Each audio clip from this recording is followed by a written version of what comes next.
ఇక కాంగ్రెస్ పార్టీలో ఎమ్మెల్యే కడియం శ్రీహరి మంత్రి కొండా సురేఖల మధ్య విభేదాలు మరొకసారి తీవ్ర స్థాయికి చేరాయి. ఎండోమెంట్ హెడ్ ఆఫీసులో కడియం శ్రీహరి నిర్వహించిన రివ్యూ మీటింగ్ పై మంత్రి కొండా సురేఖ స్పందించారు. ప్రోటోకాల్ను ఉల్లంఘిస్తూ అధికారాన్ని వక్రీకరించి రివ్యూ మీటింగ్ పెట్టడంపై పీసీసీకి ఫిర్యాదు చేసినట్లుగా తెలిపారు. ఎండోమెంట్ కమిషనర్ ఆఫీసుకు వెళ్లడం తప్పు కాదని, కానీ అక్కడే అధికారికంగా రివ్యూలు నిర్వహించడం ఏంటి అని ప్రశ్నించారు. సీనియర్ ఎమ్మెల్యేగా ఉన్న కడియం శ్రీహరికి కనీస పరిధి తెలియదా అంటున్న మంత్రి కొండా సురేఖతో మా ఏఎన్ఎన్ న్యూస్ ప్రతినిధి హరీష్ ఫేస్ టు ఫేస్. మంత్రి కొండా సురేఖ మనతో ఉన్నారు. మేడం, ప్రధానంగా చూడవచ్చు, ఈరోజు పీసీసీ చీఫ్ మహేష్ కుమార్ గౌడ్ని కలిశారు. నిన్న సీఎం రేవంత్ రెడ్డికి లేఖ రాశారు కడియం శ్రీహరి పైన. అసలు ఏంది ఇష్యూకి, ఏంది వివాదం ఎందుకు తలెత్తింది? కడియం శ్రీహరి గారు ఏదైతే ఉందో మా ఎండోమెంట్ కమిషనర్ ఆఫీస్లోకి వెళ్ళి తన రిప్రజెంటేషన్స్ ఏవైనా ఉంటే కమిషనర్కి ఇవ్వడంలో తప్పు లేదు. ఆయన కమిషనర్ ఛాంబర్లోకి వెళ్ళి కమిషనర్ గారికి ఇవ్వాలి.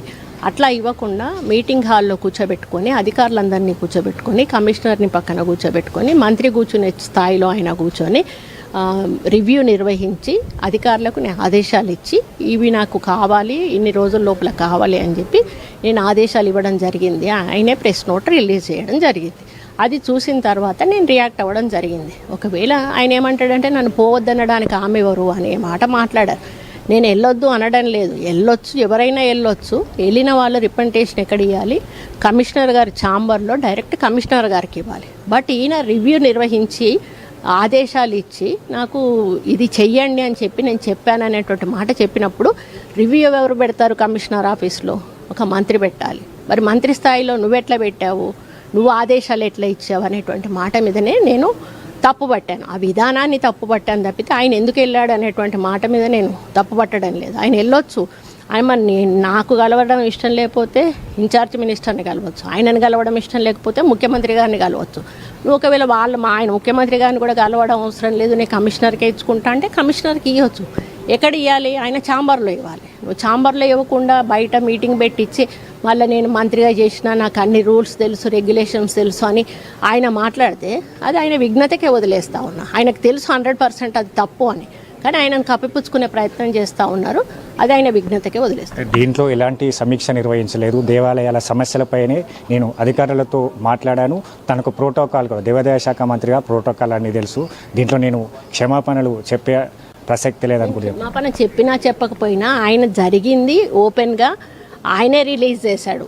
అది మీ ప్రెస్ వాళ్ళందరికీ కూడా తెలుసు. అది కావాలంటే మేము మళ్ళీ పంపిస్తాము, మీరు స్క్రోల్ చేసుకోండి. ఆయన ఫోటోలతో పాటుగా కింద ఆయన ఏం మ్యాటర్ రాసి పిఆర్ఓ రిలీజ్ చేశాడు వాళ్ళ ఆఫీస్ నుంచి అనేది మీరు చూసుకుంటే మీకే అర్థమవుతుంది. ఆయనే రాశాడు. ఆయన రాసిన దాన్ని బట్టే నేను రియాక్ట్ అయ్యాను, లేకపోతే నేను రియాక్ట్ అవ్వకపోదును. ఆడ ముందు అధికారులు లేకుండా ఒక కమిషనర్ గారు ఉండి ఈయన రిప్రజెంటేషన్ ఇచ్చి ఉంటే నేను నోరు కూడా ఎత్తేదాన్ని కాదు. కానీ ఈయన మొత్తం టేబుల్ చుట్టూ మనుషులను కూర్చోబెట్టుకొని ఈయన స్టేజ్ టేబుల్ మీద కూర్చొని మాట్లాడి రివ్యూ పెట్టి ఆదేశాలు ఇచ్చి నాకు మళ్ళీ సమాధానం చెప్పాలని చెప్పాను అని చెప్పి ఆయనే రివ్యూ మీటింగ్స్ రిలీజ్ చేసి మళ్ళీ ఆయనే నేను చేయలేదు అని చెప్పడం అనేది అది ద్వంద్వ వైఖరి అన్నట్టు, చాలా తప్పది. ఎందుకు మేడం, వరంగల్లో కూడా వివాదాలు నిలుస్తూ ఉన్నది. గతంలో కూడా ఎమ్మెల్యేలంతా కూడా తమ పార్లమెంట్ కాన్స్టిట్యున్సీలో ఇన్వాల్వ్ అవుతూ ఉన్నట్టుగా కూడా దానికి సంబంధించి కూడా పీసీసీ అలాగే ఇన్ఛార్జి మీనాక్షి నటరాజన్తో మాట్లాడారు. అది కాస్త సద్దుమణిగి అప్పుడు ఎలాంటి నిర్ణయం తీసుకోలేదు. ఇప్పుడు దీనిపైన ఎలాంటి నిర్ణయం తీసుకోబోతున్నారు? వాళ్ళు ఏం నిర్ణయం తీసుకుంటారనేది నేను చెప్పలేను. నా బాధ ఏంటో వాళ్ళకి నేను చెప్పుకుంటా ఉన్నా. గతంలో ఆయన ఎమ్మెల్యేలతో గేమ్ ప్లే చేసినా కూడా అది ఫెయిల్ అయిపోయింది.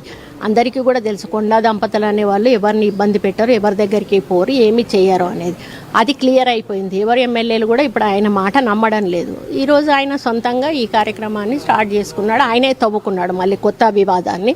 దాన్ని ఎండ్ ఎట్లా చేస్తారనేది పీసీసీకి ఏఐసీసీకి వదిలేస్తారు. అంటే మీరు కడియం శ్రీహరి బీఆర్ఎస్ పార్టీలో కొనసాగుతున్నారు, బీఆర్ఎస్ నాయకుడు అని చెప్తా ఉన్నారు. దీనిపైన ఇప్పుడు పీసీసీ అలాగే క్రమశిక్షణ కమిటీ ఇలా ఏ విధంగా చర్యలు తీసుకోవచ్చు? వాళ్ళు ఎట్లా తీసుకుంటారో వాళ్ళే నిర్ణయించుకోవాలి. దాని మీద నేను స్పందించను. నా ప్రాబ్లం ఏంటో వాళ్ళకి చెప్పాను, వాళ్ళను చర్యలు తీసుకోమన్నా ఎట్లా తీసుకుంటారు అనేది వాళ్ళే తీసుకుంటారు. రైట్. ఏదైతే దేవాదాయ శాఖలకు సంబంధించి కూడా మాజీ కడియం శ్రీహరి ఇన్వాల్వ్మెంట్ ఉంది. దీంట్లో ఆయన ఏదైతే సమీక్ష నిర్వహించారో అధికారులకు సైతం కూడా ఆదేశాలు ఇచ్చారు. దీని అన్నిటికి సంబంధించి కూడా పీసీసీ చీఫ్ అలాగే సీఎం రేవంత్ రెడ్డిని కలవడం జరిగింది. ఇక దీనిపైన ఏ నిర్ణయాన్ని తీసుకునే పైన కూడా స్పష్టత రావాల్సింది. దానికోసం నేను ఎదురు చేస్తూ ఉన్నాను. ఇక భవిష్యత్తులో ఇట్లా